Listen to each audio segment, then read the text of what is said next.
Night crept across the Jade Empire like a slow-moving shadow.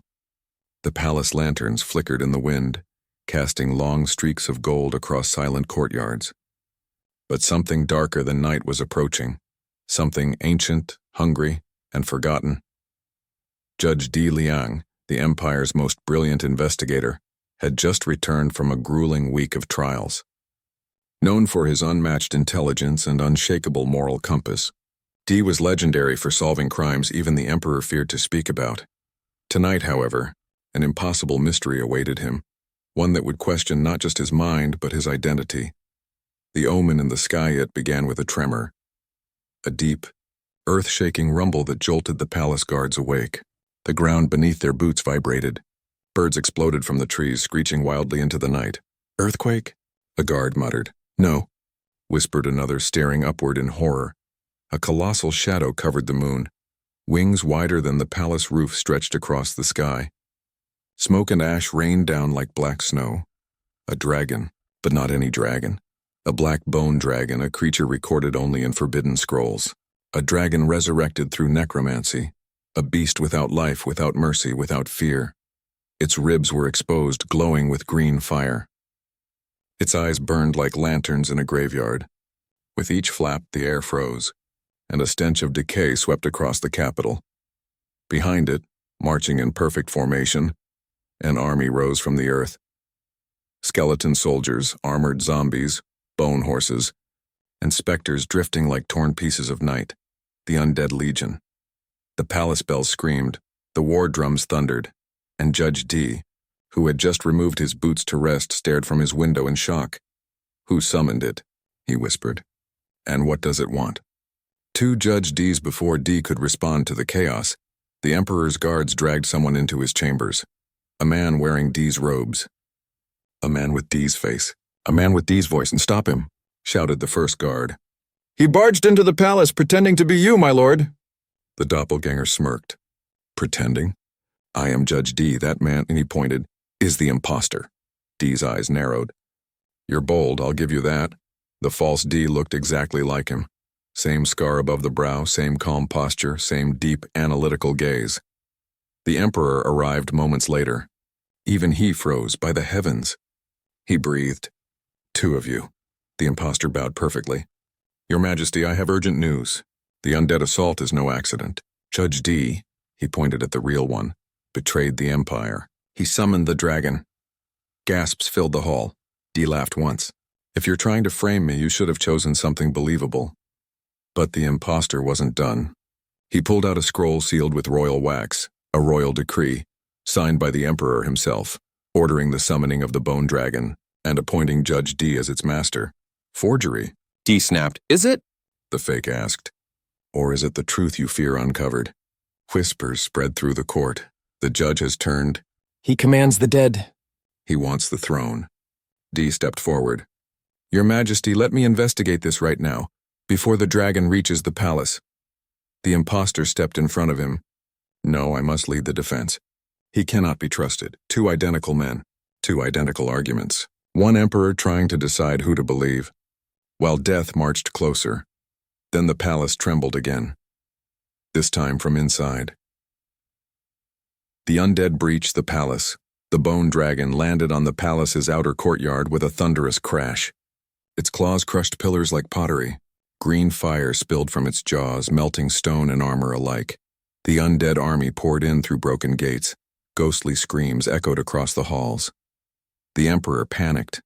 "We cannot delay. Guards, take them both to the Hall of Mirrors. Let the sacred room reveal the imposter." The Hall of Mirrors, an ancient chamber enchanted to expose lies, illusions, and disguises. No creature could hide its true form inside it. Perfect Dee and the imposter were shoved. Inside, the doors slammed. Silence. Mirrors flickered with torchlight.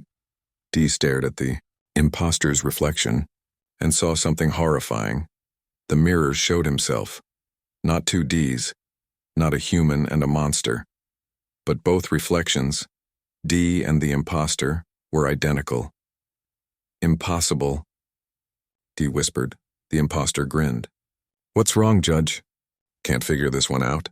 Dee swallowed hard. "You've used forbidden magic." The imposter bowed mockingly. Indeed, a mirror soul.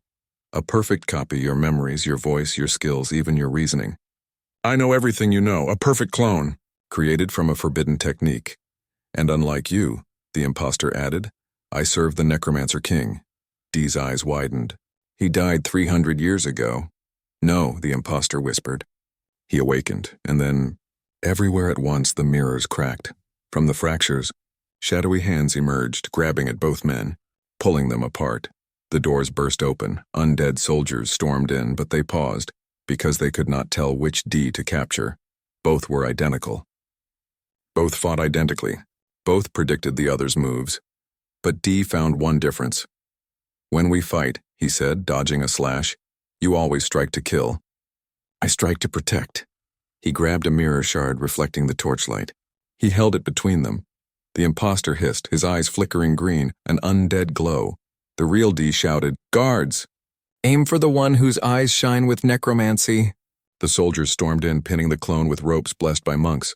The imposter shrieked as the ropes burned him. You cannot stop him, Dee, the clone screamed. The Necromancer King comes for the throne.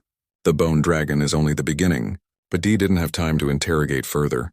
The palace ceiling shattered. The bone dragon ripped through. Judge Dee grabbed a spear. Your Majesty, he shouted. Fall back. I'll handle the dragon. The duel with the bone dragon. The courtyard was engulfed in fire and green smoke. The undead army closed in, but Judge Dee did not hesitate. He sprinted toward the bone dragon, its massive skull lowered, staring at him. A whispering voice echoed from within the beast. Return to me, my perfect judge. Dee froze. The voice was his own. The Necromancer King was using the clone's memories, Dee's memories, to manipulate him. The dragon lunged. Dee rolled aside, slashing at exposed ribs. His blade sparked against ancient bone. The dragon roared, releasing a blast of necro flame that scorched the courtyard into glass. The Emperor shouted from his tower, Judge Dee! The scroll, use the scroll of living names.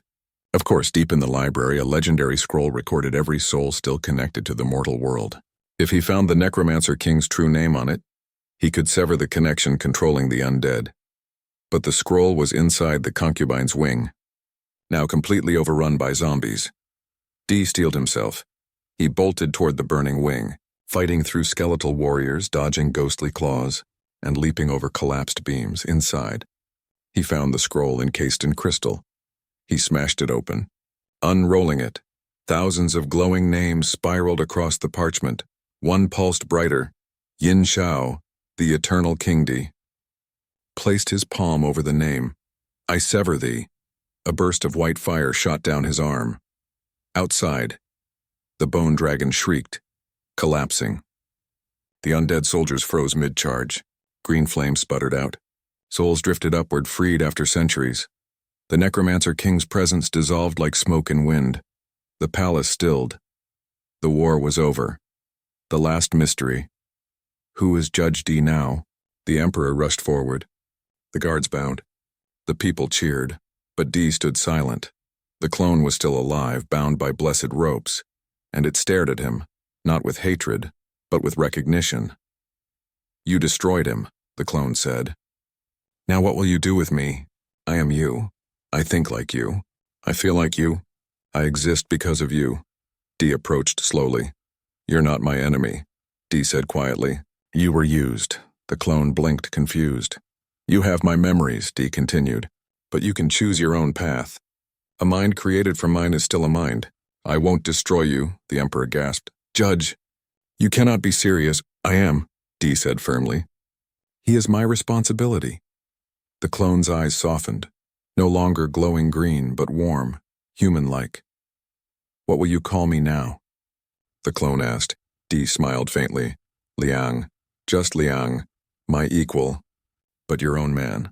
And so the Empire gained two judges, Dee, the original with the sharp mind and loyal heart, and Liang, the clone who learned to live beyond his creation. Together they rebuilt the palace. Together, they protected the Empire from threats both mystical and mortal. And in whispered legends, people spoke of that night, the night a corpse awakened, the night a blackdragon fell, the night an undead army marched, And the night 2 identical judges stood before a kingdom, one born of flesh, one born of magic, both heroes.